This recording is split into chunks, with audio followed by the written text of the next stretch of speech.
मोहतरम टिवाना साहब ने बहुत अच्छे तासुर रखे।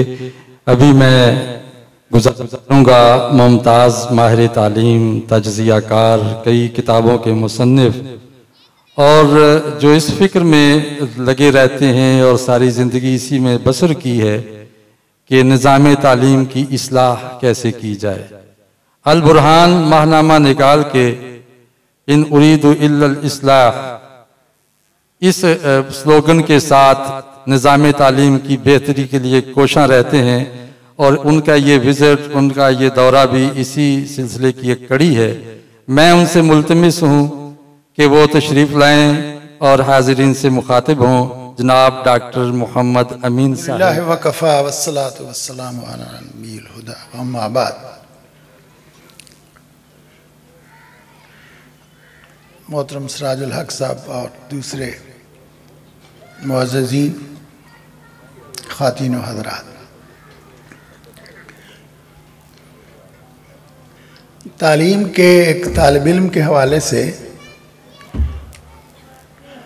जब मैंने तालीम की डेफिनेशन जाननी चाहिए तो वो ये थी कि तालीम का बुनियादी मकसद ये होता है कि फ़र्द को तैयार किया जाए उन नज़रियात व अकायद के मुताबिक जो कि उस मुआशरे के होते हैं।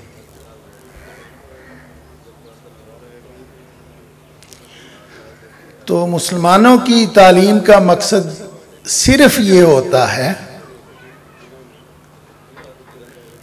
कि एक बाअमल मुसलमान तैयार किया जाए।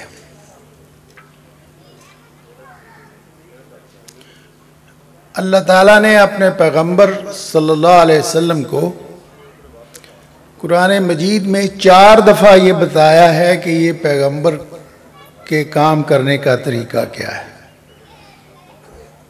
इन चारों आयात में जो अल बकरा में है, आल इमरान में है और सूरह जुमा में है, जो अल्फाज मुश्तरक हैं वो ये हैं कि वह युअल्लिमुहुमुल किताब वल हिकमा व युज़क्कीहिम, कि वो उनको तालीम देता है कुरान हकीम की और हिकमत की और उनके नफूस का तज़किया करता है। तो ये वो फार्मूला था जिस पर आप सल्लल्लाहु अलैहि वसल्लम ने अपनी 23 साला नबवी ज़िंदगी में अमल किया और ऐसे लोग तैयार किए कि जिनकी मिसाल इंसानी तारीख़ में नहीं मिलती।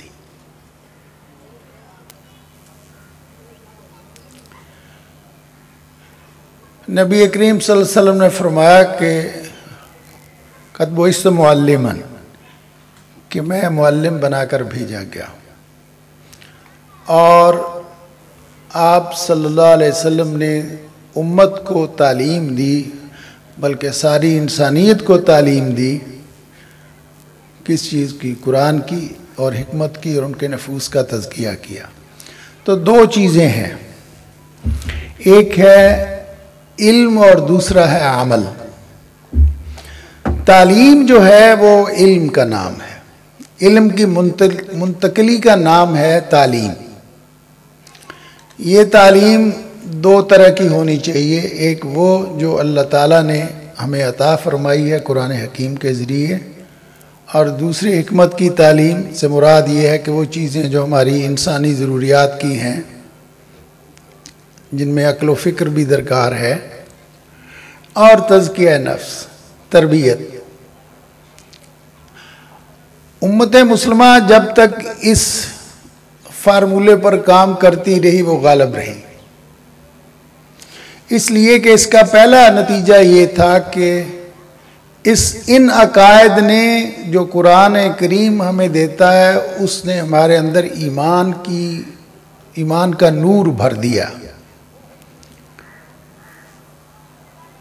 तो ज़िंदगी जो है वो 2 चीज़ों का नाम है, एक सही इल्म आदमी को मिले और दूसरे उस पर अमल करना है। और वो इल्म जो है वो उसकी बुनियाद जो है वो कुरान हकीम है। और उस पर अमल की जो मेहनत है वो तज़किया नफ्स है कुरान की इस्तिलाह में।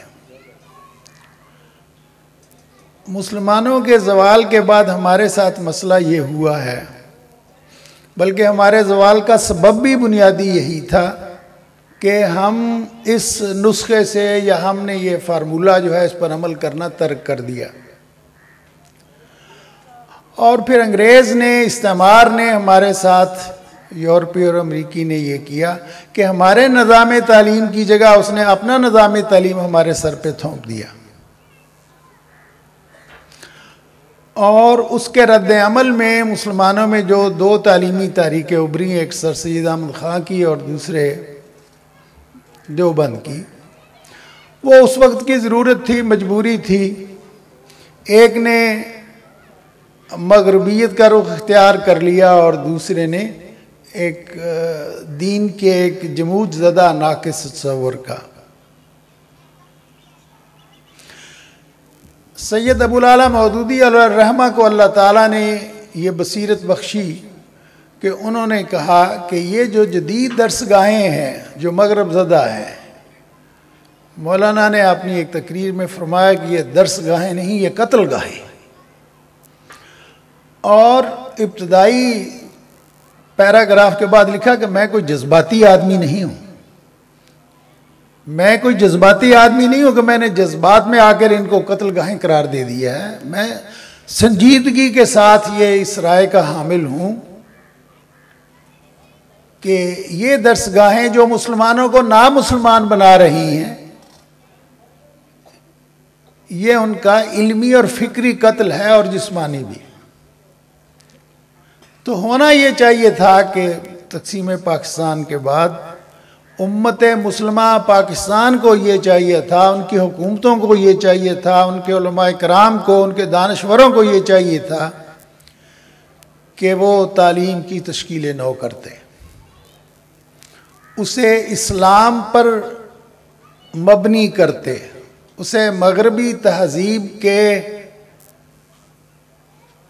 सियाह उन्वान को रद्द करते और असरी तकाज़ों को सामने रखते हुए एक ऐसा निज़ाम तालीम तश्कील दिया जाता जो अगली नस्ल को मुसलमान बनाता।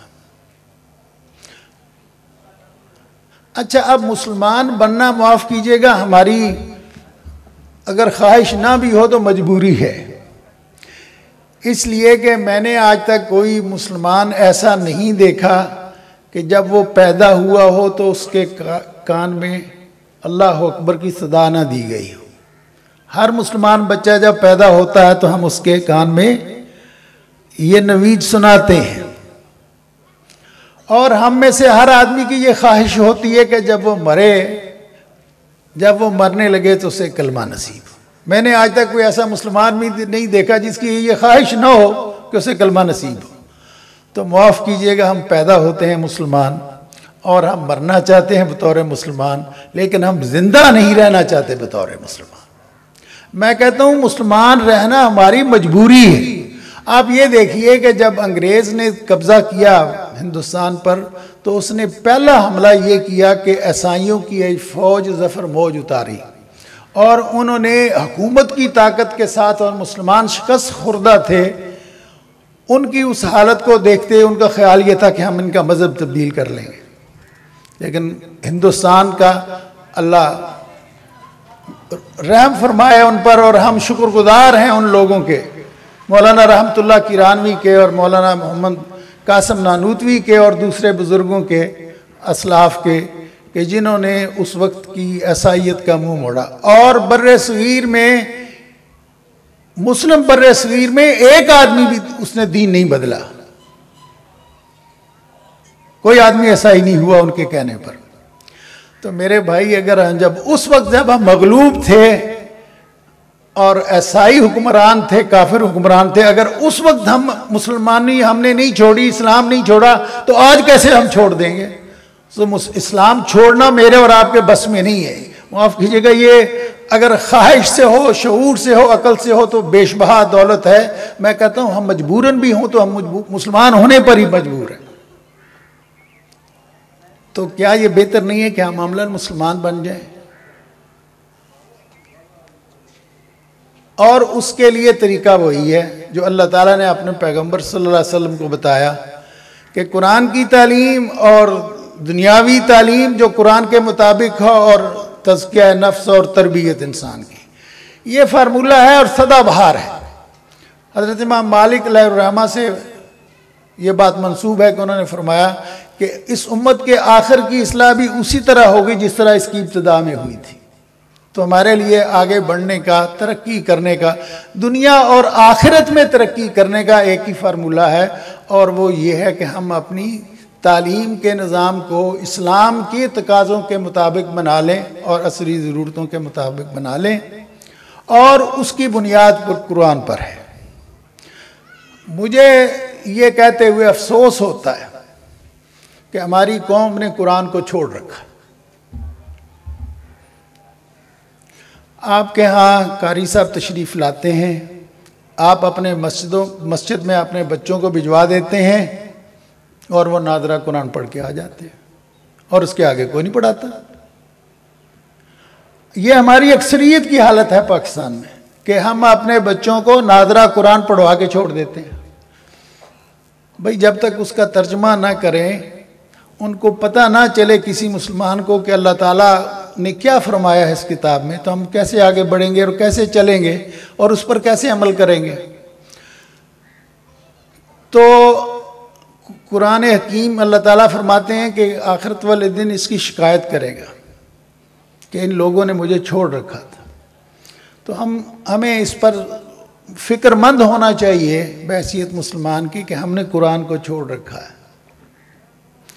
उसका तर्जमा पढ़ाने का कोई इंतज़ाम हमारे स्कूलों, कॉलेजों, यूनिवर्सिटियों में नहीं है। जो थोड़ा सा अब नाम लिया गया है तो वो भी बराए नाम है, यानी 6ठी 7वीं 8वीं में कोई पढ़ाता ही कोई नहीं है, और 9वीं 10वीं 11वीं 12वीं में चूँकि बोर्ड का इम्तिहान है तो उन्होंने 5 पारे हैं तो 10 आयतें जो हैं वो उन्होंने उसकी डाल दी हैं कि रट्टा लगा के इम्तिहान पास कर लो।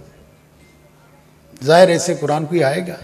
तो कुरान हकीम को समझना हमारी एक बुनियादी ज़रूरत है, लेकिन बदकिस्मती ये है कि हमारा जो निज़ाम तालीम है जो इस वक्त, और हमारे आप याद रखिए कि इस वक्त 5 करोड़ बच्चे जो हैं वो हमारे एजुकेशन केडर में हैं, 5 करोड़ बच्चे।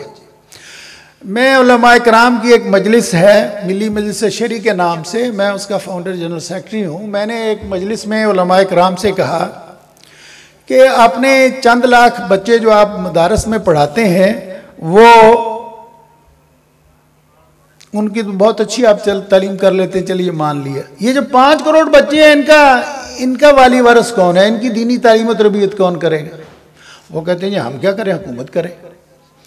मैंने उनसे कहा अगर हुकूमत ना करे तो अल्लाह के यहाँ आपकी कोई मसूलियत है? वो चुप हो जाते। तो मेरे कहने का मतलब ये है कि हमारा जो निज़ाम तालीम है, माफ़ कीजिएगा, वो मुसलमान बच्चे पैदा नहीं कर रहा। एक कमर्शलिज्म की दौड़ चल निकली है, रोकड़ा रोकड़ा, पैसा पैसा। जो स्कूल खोलता है पैसे के लिए, जो कॉलेज खोलता है पैसे के लिए, जो यूनिवर्सिटी खोलता है वो पैसे के लिए। तो तालीम बराए कुरान फहमी और तालीम बराए तरबियत और तालीम बराए तामीर सीरत व अखलाक, ये तसव्वुर अनका हो गए हैं। और माफ़ कीजिएगा, जो लोग दीनी जमातों के लोग हैं वो भी इसी रो में बहे चले जा रहे हैं। मैं बात ख़त्म करने से पहले ये बात कहूँगा कि गनीमत है ये इदारा जिसमें हम खड़े। अल्लाह ताला बहुत सा अजर दे चौधरी अताउल्लाह साहब को। वो यहाँ आके टिक के बैठ गए 20-25 साल से, और वो जो कुछ कर सकते थे उन्होंने किया। मैं समझता हूँ कि इकबाल हमारी इस्लामियत का अलमबरदार है। इकबाल अगर कोई बराह रास्त दीन की बात ना पढ़ना सुनना चाहे तो फिर भी इकबाल की बात काफ़ी है। लेकिन माफ़ कीजिएगा, हम इकबाल को भी छोड़े बैठे हैं। छोड़े बैठे थे मुराद ये इकबाल के शेर पढ़ लिए, ये इकबाल की बात पर अमल तो नहीं है ना। इकबाल तो मुस्लिम नशत सानिया का अलंबरदार है।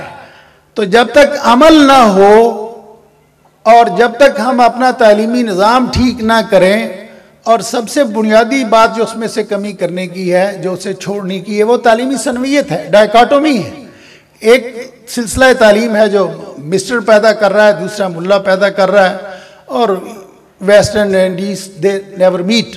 तो इससे हमें निजात हासिल करनी चाहिए। मैं कहता हूँ हमारे इदारे इतना ही कुछ कर लें जितना दारुस्सलाम कर रहा है, तो ये भी बहुत है, इतना करने वाले भी नहीं हैं। तो इसलिए